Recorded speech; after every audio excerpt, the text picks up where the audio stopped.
Hello, everybody. Welcome back to another episode of Trading Brains. I'm your host, Evan Greif, here with my co host, Angela Messina. Thank you for being here, everybody. And today, we've got another video game episode. We're going to talk about a game that's being released very soon called Marvel Avengers, right? Based on the comic book series by Marvel, the very well known publishing house for comics. And this is, you know, not the only Marvel game that we've seen in the past. There's Ultimate Alliance, which was a lot of fun. I think this one is a little bit similar. But Angela, could you bring us into what you're thinking about this game? Yeah. So the gameplay, like from we both watched earlier, on the week and whatever. It's about like the third person perspective, and you can both play it in single player as well as multiplayer, like co-op in the storyline. And how it is like with all the playable characters that they have. So you have your Captain America, Iron Man, Hulk, Thor, Black Widow, as well as Miss Marvel, which is going to be the main character in it. She is more with the Inhuman side, and that you could try to get onto if you have watched Agents of S.H.I.E.L.D. about who are and what are the Inhumans, as well as the different villains that they have as MODOK, Taskmaster, as well as Abomination. Other playable characters that you could play, it's Hawkeye, and many others like Jarvis is in there. So isn't Hank Pym like a supporting character? I think Hank. The supporting characters besides Hawkeye, as well as Hank Pym, Phil Sheldon, Jarvis, Nick Fury is one of them. I don't think you could play, but it's more like a supporting character. He's in the back scene, as well as Maria Hill and Dum Dum Dugan. Oh, hell yeah. So a lot of characters are in this game, and of course, playing like different characters is not like Ant-Man Paul Rudd, but like Captain America is not Chris Evans. Like it's a different character, like Jeff Schwinn, his name is. Yeah, it's separate from the cinematic universe, right? Yeah. So don't get too attached because they're completely different. You're not getting from what we're watching. It's very. I feel like when I was watching it, I felt like it was Michael Bay. If Michael Bay from Transformers was directing this video game, that's how I feel like when watching, with all the explosions, all the fighting. That was very, very like cinematic in this video game. So it's going to be a very entertaining game. Fighting style is going to be completely different because you're going to be playing, as the mission goes on, you're going to be playing as Iron Man, Captain America, and the Hulk, Thor, Black Widow even, and throughout each mission, you're going to go. One big thing that I do want to talk about that I know we were talking about before we started about this, Sony and Xbox PC, Sony has the exclusive player, Spider-Man, and you cannot play as Spider-Man in Xbox and PC. And I feel like I think it was a smart move because Sony owns Spider-Man. I think they want to have that nice relationship between Marvel and Marvel, Disney, and Sony, as well as not trying to give the rights, or not the rights, just playable access to Xbox users. So I'm sorry for all the Xbox users that's all there with the new ones coming out. If you want to play Spider-Man, you love Spider-Man, you're a diehard fan, get a PlayStation 5 or 4 to play it. Yeah, and I mean, I actually don't know if the Spider-Man games that have come out recently are released for Xbox, but if you want to play Spider-Man, just play those games. Yes. You don't have to play this Marvel Avengers game, which is where you play as all the characters, just to play Spider-Man. And it's interesting you mentioned before. I didn't know that like throughout the mission you have to pick like specific characters, or you have to play as specific characters. Because in previous Marvel games, like Ultimate Alliance, you picked from a huge roster and you just played whatever character you wanted to. So from the gameplay, you're in your mission, and it's not like, okay, this mission I'm just being Captain America. No, it's like you do like each section of the mission, you play in each character. It could be a mission that you could play throughout the whole mission. That one mission, you could be just Captain America. But in the gameplay, how it displayed as you were interchangeable. You're constantly switching between these characters after you reach a checkpoint. That's kind of like I feel like it's a little bit like GTA 5, where like people are doing something somewhere else, and then boom, you get a upshot of the city, and you move to where like what the other characters are doing at the same time. And also kind of like One Piece, although One Piece is much more drawn out. But like if you watch the anime or read the manga One Piece, you know that there's usually separate groups in what's going on, and they all converge at the end, and then that's the end of the arc, and they move on. Yeah, is it like that, or is it like sequential in terms of chronologically in time? Like chronology in time, like from this is only for the Symphonic that I watch, not like the whole game because I have not played it because it's coming out in September 4th, like real soon, in a couple of weeks actually. But it's very that like you play from down the block to the bridge, you are Captain America, and then later on you'll be Tony Stark, you'll be Iron Man, and then after the bridge you're Iron Man, then you become Thor, and then Thor you go to the next part, and each superhero basically takes the ropes or be in the front head, and that's who you are going to be. But in the co-op, like you could play with 4 people, and I think that's when you are one character, and that you are playing with just one character and whatever.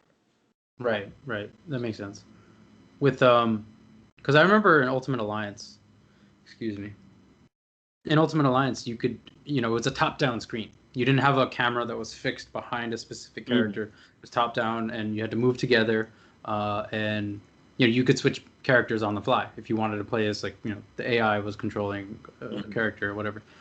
But in this one, it's you're only behind one character. So if you're playing co-op, I mean, most games nowadays they're so adapted to everyone having their own internet connection. But I mean that game, you could just play couch gaming where like you were sitting next to each other and you could play together. But yeah, it's I think it's just like a different experience in that sense. And so it's kind of a little bit different with the plot of the game. It's not just like your normal end game, like Thanos and whatever. So it has their own story and does kind of interplay with the Agents of S.H.I.E.L.D., with the Inhumans, with the Terrigen Mist that had changed the countless people to superpower beings. And then that I didn't know about that. So I didn't know it was tied into Agents of S.H.I.E.L.D. I mean, not like tied in, but like the same premise of the mists that like the Terrigen crystals that when you like crush them up and people breathed in, you kind of like it inhibits or activates superpowers that are embedded into your DNA that you had, but it wasn't activated. And this will activate. Like you might have spikes. It just comes out when you breathe in this the mist. Then it kind of like goes on, like fast forward 5 years later when they rebuilt San Francisco and it's under control of AIM, which is kind of like a more modern version of Hydra and like a smaller group of very scientific. And the main villain is MODOK, and he's the true super villain that they have, along with Taskmaster and Abomination, as well as the other super villains that you're gonna go against. So, and also like with the storyline, it's basically AIM took control of Tony Stark's weapons and kind of weaponized and started attacking San Francisco, or the rebuilt version of San Francisco in the game. Which that's okay. I thought they just had control of the San Francisco area. Like after the Terrigen Mist incident, I thought they used that propaganda to the propaganda grew up, and also they disband Marvel, the Avengers. Yeah. Any superheroes they can't have them. So this game was. So I want to talk about a little bit about the release and how they kind of played it. That now a lot of people with a lot of comic book nerds and everyone that are releasing, they released it in January 2017 as calling it the working title, The Avenger Project. And they revealed it. Okay. It's a teaser in E3 2019. And then Square EX hosted a press conference that shared more details about the game, including a full trailer and release date. And they were trying to get this going in May. That was the original set to release. but they want to push it back because they want to adjust and polish the game and create more additions to it. So they have not just one edition now. There's the standard edition. There's the exclusive digital, because now that's the whole new game route that games want to go. Instead of buying the disc ROMs and TVs, now you want to get a digital copy, as well as your deluxe, like every other, and then the Earth Mighty edition that has all the 3 editions plus a little bit other DLCs in the future. For September, from September 1st. But then it got pushed back to now the date is September 4th. I personally think how they're doing this with the beta from August 7th, that ran from August 7th to August 9th. That was for PlayStation, and for Xbox they did it for August 14th to August 16th. They played it, and that's when we watched the gameplay. That revealed a lot about how cinematic it would be. It's very theatrics, like you are watching it as you were playing it, the all explosion. I feel like Hulk legitimate just destroys, like you hear, like you could feel like the bones cracking every time Hulk smashes on a human being. Yeah, I also noticed when I was watching the gameplay videos that there was very little UI. Press this button for a special move, or like shows your health bar or something. You know what I mean? So like you said, it is very cinematic in that sense.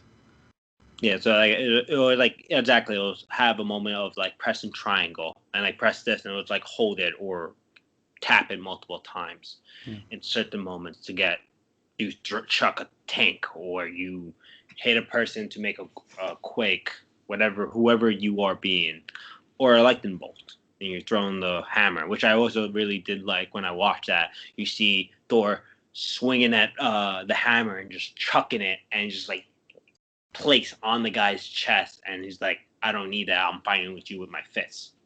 Right.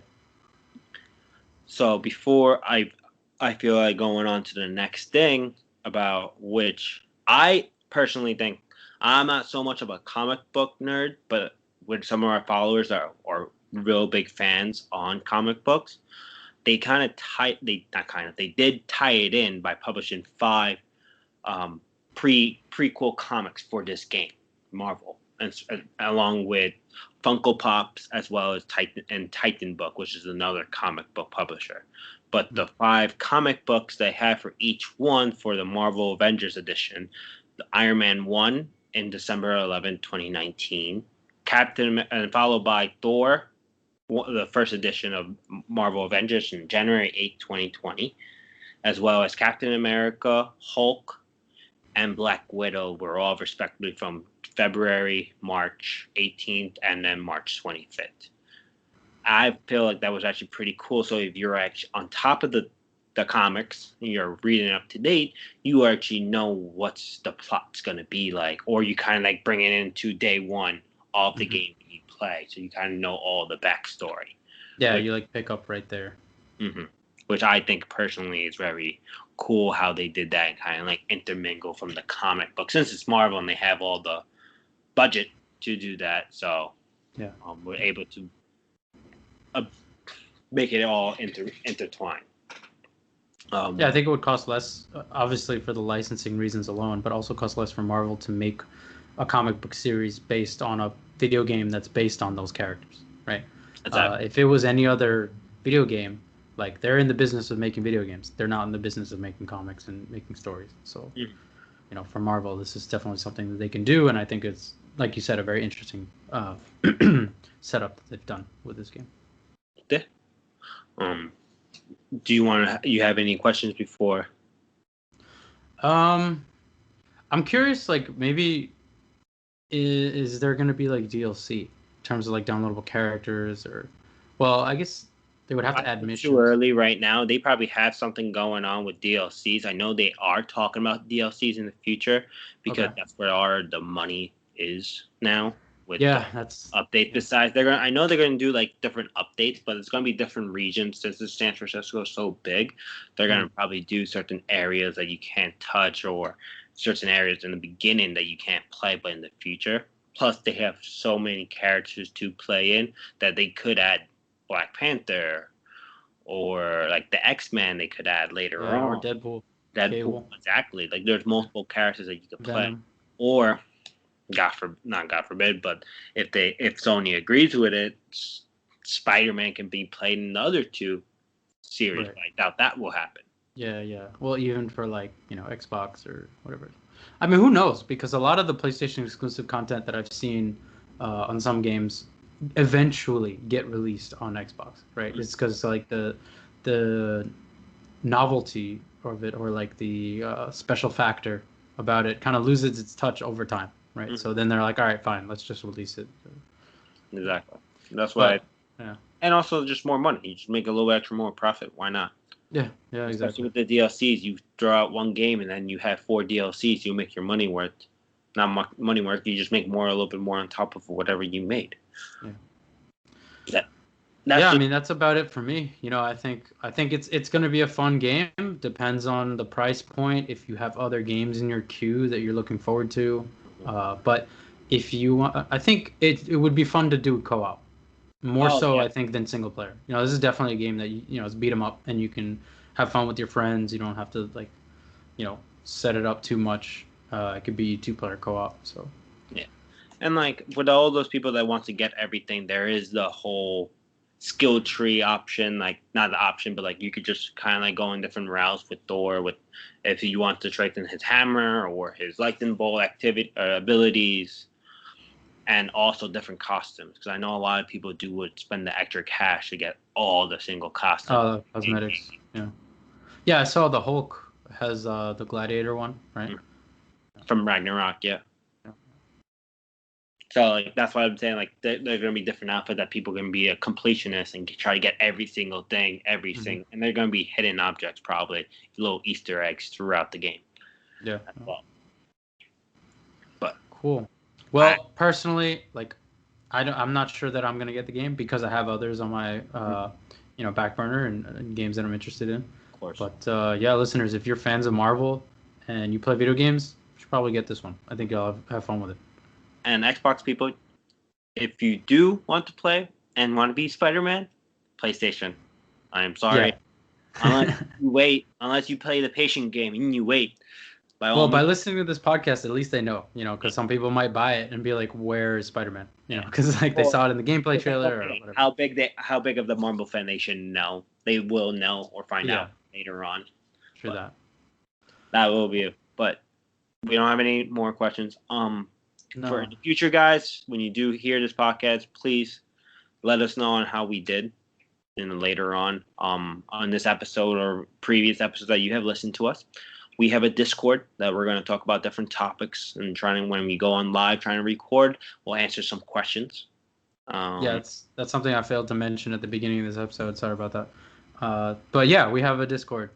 We had it since the last episode, and you can just reach out to us there. I'll have a invite link to that server in the description of this episode. And all episodes going forward. It's just going to be, non-expiry, so you can just join whenever. Mm-hmm. But again, we really want people to join because it's probably easier for you guys, the listeners, to give us feedback on the episodes and also content suggestions for, our future episodes. You can reach us at Facebook, Instagram, Twitter, and Training Brains podcast. We're gonna release this soon. Yeah, I would say. Well, I mean, I guess it doesn't really matter, right? Because we're recording right now. When you hear this, guys. Yeah. You'll hear it when you hear it. Yeah. And just be safe. Take care, and we'll see. Stay tuned for the next episode. Stay safe. Work hard. Play hard. Enjoy your lives. Play hard. Yeah. All right. Bye, everybody.